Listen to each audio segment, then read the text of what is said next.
Bila bercakap soal penyediaan prasarana ni, tengok ada bajet itu 300 juta untuk klinik uzur ni. Saya membayangkan, yalah, sebab kita berada di dalam Lembah Kelang, mungkin kita tengok Titi Wangsa klinik misalnya, itu sangat advance, sangat maju. Tapi kalau bila kita cakap soal klinik uzur ni, mana rupa keuzuran itu? Dan 300 juta ni mungkin banyak, mungkin sikit, saya tak pasti. Apa gambarannya, suku bilion ini? Okey, baik. Kalau kita tengok daripada, kalau kita sebut tentang klinik uzur, betul, seperti yang saya sebut, sebenarnya sistem kesihatan kita ni banyak yang, saya lah bila saya masuk sebagai menteri tu, kita panggil kita mewarisi banyak orang kata, what is the word? Maksudnya sistem kesihatan yang memang perlu diperbaiki. Legacy. Tiba masa untuk kita. Legacy isu-isu yang telah berlarutan sekian lama. Okey. So di antara perkara penting yang kita tengok tadilah klinik daif. Kita kalau in total kita dah kena pasti kita ada 1,200 klinik yang daif. Wah. Banyak. Banyak. Seluruh dari 1,000 lebih klinik ni, kalau klinik seluruh klinik kita ada lebih kurang hampir 3,000 lah. Itu melibatkan 30% uzur. Klinik pergigian juga ada itu. So 1,200.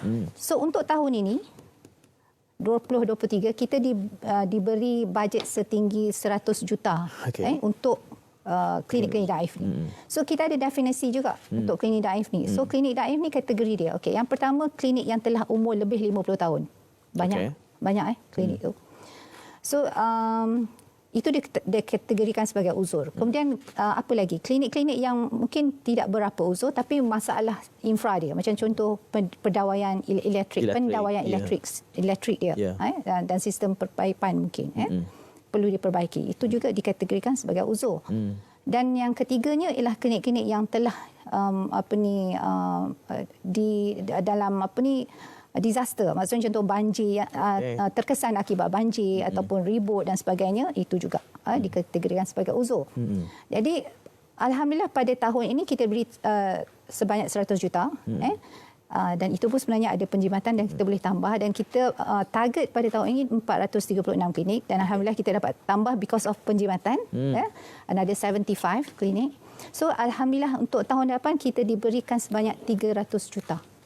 Maksudnya 3 kali ganda. Betul lah, 3 kali ganda. 3 kali ganda. Jadi maksudnya lebih banyaklah yang kita boleh gunakan. Tetapi of course dia bukan hanya untuk membaik pulih klinik daif, tapi untuk juga menambah baiklah. Mungkin klinik-klinik yang perlukan sedikit penambahbaikan, contohnya ED perlu diperbesarkan. ED is Emergency Department ataupun Jabatan Kecemasan Trauma. Itu mungkin perlu mungkin penambahbaikan, lebih kena dibesarkan. Itu jugalah so it is included. So itu satu jumlah yang besarlah bagi saya, dan insya-Allah itu menjadi salah satu di antara fokus kita pada tahun hadapan. Dan jumlah klinik kita harap akan lebih banyak. Dan akhirnya rakyat juga yang untung sebab klinik-klinik tadi kita tambah baik. Baik. Doktor menyebut ini, saya nak minta berikan sikit gambaran yang kalau boleh agak grafik. Bila kita sebut klinik uzur, klinik daif. Saya juga datang dari kampung, tapi saya tengok klinik Bota Kiri itu agak terjaga. Ayah saya dapat diabetic jab itu, dia kata, oh mewah juga nampak klinik kesihatan ni. Bila kita kata uzur daif ni, gambarannya seperti mana? Dia lebih macam tadi saya sebut ada 3 kategori itu. So mereka tidak ada itu? Atau dilapidated lah maksudnya? Dia punya structure. Lama saya tak jalan kampung tu lah. Begitu. Sudah disconnect sikit daripada realiti itu agaknya. Jadi penambahan 3 kali ganda, saya kira itu harus kita syukuri khususnya kepada rakyat semua menjelang tahun hadapan.